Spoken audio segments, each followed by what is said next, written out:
গোয়ালপুকুরে নয়া রাস্তা তৈরি। কনিয়াভিটা থেকে জৈনগাঁও মোড় পর্যন্ত নয়া রাস্তা। ৩৮ লক্ষ টাকায় তৈরি হবে নতুন পাকা রাস্তা। ঢালাই রাস্তা শিলান্যাস মন্ত্রী গোলাম রাব্বানী।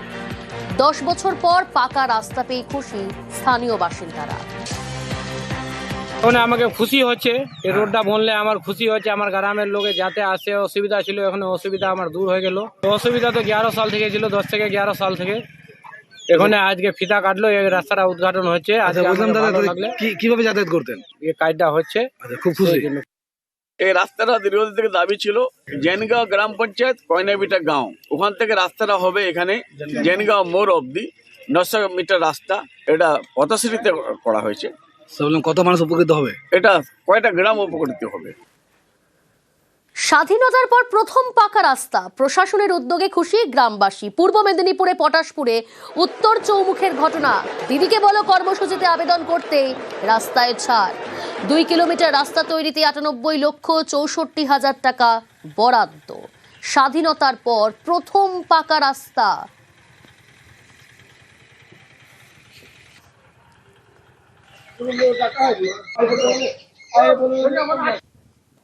170টা পরিবার আছে আর কি। 170 পরিবারে ওখানে অ্যাকচুয়ালি মাটির রাস্তা খুব কষ্টদায়ক ছিল। এবারে আমরা সরাসরি মুখ্যমন্ত্রীকে ওনারাও জানিয়েছিলেন 9137091370-তে। তাতেও তিনি দিদির অফিস থেকে ওটা এসেছিল, সিএমের অফিস থেকে। আবার আমরা আমাদের এমএলএকে ধরে এবারে পথশ্রী করে আমি ওই রাস্তাটাই ধরেছি। 2 কিলোমিটার রাস্তা। ওই 2 কিলোমিটার রাস্তা হলে আমি ওই এরিয়াটা পুরোটা কমপ্লিট করতে পারবো। আর সেই সঙ্গে আমাদের যে স্কুলে যাওয়া আসা করার জন্য ছেলে মেয়েরা স্কুলে যেতে পারছে না, কাদা রাস্তা, একটু জল বৃষ্টি হয়ে গেলে হাঁটাফেরা করতে পারে না। তো সেই হিসাবে আমরা এই যে রাস্তার সূচনা হয়েছে, পাস হয়েছে যে না রাস্তা তোমাদের হবে, ঢালাই রাস্তা হবে, কোনো টেনশন নেওয়ার দরকার নেই। তো সেইটা শুনে আমরা পাড়া প্রতিবেশী সবাই আমরা কিন্তু আনন্দে উচ্ছ্বাস হয়ে আছি যে না একটা রাস্তা হবে। দীর্ঘদিনের একটা আশা যে না আমাদের একটা রাস্তা হবে। তো সেই জন্য আমরা খুবই আনন্দিত হয়েছি। উত্তর দিনাজপুর এবং দক্ষিণ 24 পরগনায় তৈরি হচ্ছে পাকা রাস্তা। কুলতলির গ্রামে 1 কিলোমিটার পাকা রাস্তা। গোয়ালপুকুরের গ্রামে বেহাল রাস্তা ভেঙে তৈরি হবে নতুন রাস্তা।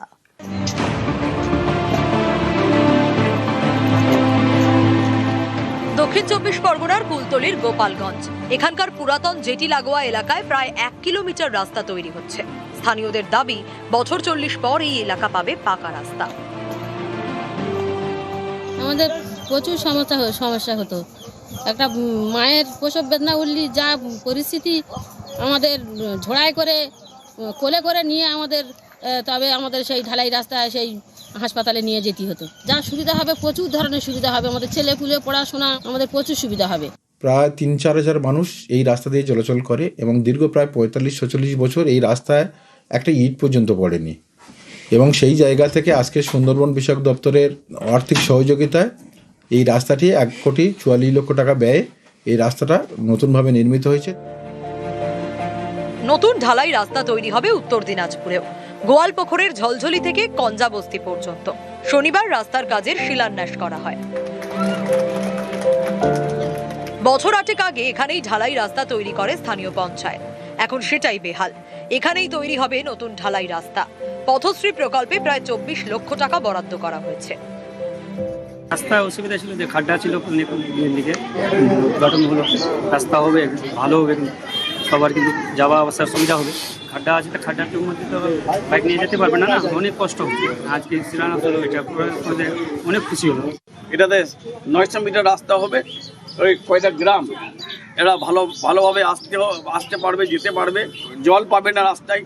আর আমি এখানকার এলাকাবাসীকে বলবো রাস্তার এজেন্সির মাধ্যম থেকে ভালো করে পড়াই দিই। কত টাকা স্কিম? এটা 24 লক্ষ টাকা। দক্ষিণ 24 পরগনা থেকে অর্পণ মণ্ডল এবং উত্তর দিনাজপুর থেকে চঞ্চল মোদক, নিউজ 18 বাংলা।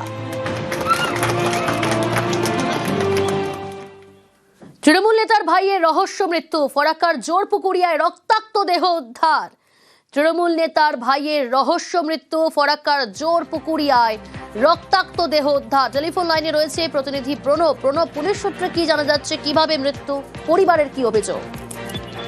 দেখো, আলম শেখ নামে ওই যুবক যে ফরাক্কার যে তাপবিদ্যুৎ কেন্দ্র আছে তারই অ্যাসপন্ডেড পাইপ লাইনের যোগানের কাজ করত এবং গতকাল রাত্রিবেলাতে সে কাজে বেরিয়ে যায়। তারপরে কিন্তু ওই কেদুয়ার যে অ্যাসপন্ড আছে সেখানেই কিন্তু তাকে নৃশংসভাবে কুপিয়ে এবং গুলি করে খুন করা হয়েছে বলে অভিযোগ এবং পুরাতন কোনো বিবাদের জেরেই কিন্তু এই খুন বলে তোমার অভিযোগ করছে পরিবারের থেকে এবং সঙ্গে সঙ্গে মৃতদেহ নিয়ে গিয়ে বেনিয়াপুকুর হাসপাতালে নিয়ে গেলে মৃত বলে ঘোষণা করে। তারপরে জঙ্গিপুর মহকুমা হাসপাতালের ময়না তদন্তের জন্য পুরো ঘটনার তদন্ত করছে ফারাক্কা থানার পুলিশ।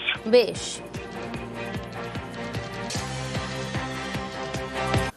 মেসি ইভেন্টের মূল উদ্যোক্তা শতদ্রু দত্ত, তাকে গ্রেফতার করেছে পুলিশ। এয়ারপোর্টে জিজ্ঞাসাবাদ, তারপর পুলিশ গতকাল আদালতে পেশ করা হয়।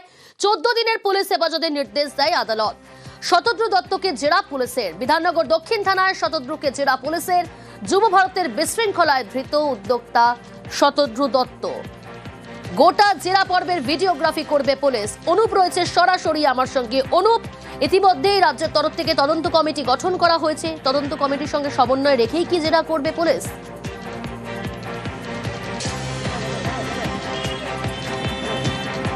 ইতিমধ্যে রাজ্যের তরফ থেকে তদন্তকারী যে কমিটি গঠন করা হয়েছে সেই কমিটি কিন্তু গতকালই একেবারে যুবভারতী ক্রীড়াঙ্গন সেখানে পরিদর্শন করে গোটা ঘটনা কিন্তু তদারকি করেছে এবং তার পরবর্তী ক্ষেত্রে লক্ষ্য করা গেছিল যে পুলিশের পক্ষ থেকে কিন্তু শতদ্রু দত্ত, যাকে গ্রেপ্তার করা হয়েছে ইভেন্টের মূল উদ্যোক্তা তিনি, এই গ্রেপ্তারের পরবর্তী ক্ষেত্রে তাকে জিজ্ঞাসাবাদ গতকাল যেমন করা হয়েছিল আজকেও জিজ্ঞাসাবাদ করা হবে।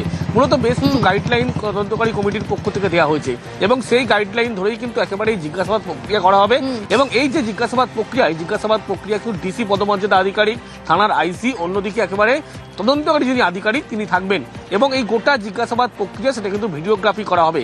ভিডিওগ্রাফি করার কারণ কি, যে জিজ্ঞাসাবাদ প্রক্রিয়া যেহেতু তদন্ত কমিটি রাজ্যের পক্ষ থেকে গড়ে দেওয়া হয়েছে, সেই তদন্তকারী কমিটি কিন্তু ইতিমধ্যেই সেই ভিডিওগ্রাফি করার পর তাদের হাতে এই ভিডিও তুলে দেওয়া হবে কি কি জিজ্ঞাসাবাদ করা হয়েছে এবং বেশ কিছু প্রশ্নের উত্তর এখনো অধরা। যেমন এক্ষেত্রে দেখা যাচ্ছে একাধিক টেন্ডার থেকে শুরু করে একাধিক কারচুপি, একাধিক ঘটনা ঘটেছিল বলা হচ্ছে। এই সমস্ত বেশ কিছু এরকমই গাইডলাইন দেওয়া হয়েছে। এই গাইডলাইন ধরেই পুলিশের পক্ষ থেকে 3 উচ্চপদস্থ আধিকারিক তারাই জিজ্ঞাসাবাদ করবে। এর পরবর্তী ক্ষেত্রে রাজ্যের পক্ষ থেকে তদন্তকারী টিম গঠন করা হয়েছে, তাদের হাতে সেই ভিডিওগ্রাফি তুলে দেওয়া হবে। পরবর্তী ক্ষেত্রে যদি প্রয়োজন মনে করে এই তদন্তকারী কমিটির টিম তারা কিন্তু বিধাননগর দক্ষিণ থানায় আসবে এবং শতদ্রু দত্ত যে 14 দিনের পুলিশ হেফাজতে রয়েছে তাকে জিজ্ঞাসাবাদ করবে।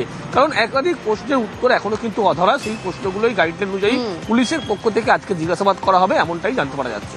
বেশ, শনিবারই গ্রেফতার করা হয় শতদ্রু দত্তকে। গতকাল অর্থাৎ রবিবার আদালতে পেশ এবং তাকে জেরা পুলিশে। তদন্ত কমিটির সঙ্গে সমন্বয় রেখেই জেরা। শতদ্রুর আইনজীবীর আজব যুক্তি, আয়োজকের দায় নেই বলেই তার দাবি। দর্শকদের ঘাড়েই দোষ আইনজীবীর।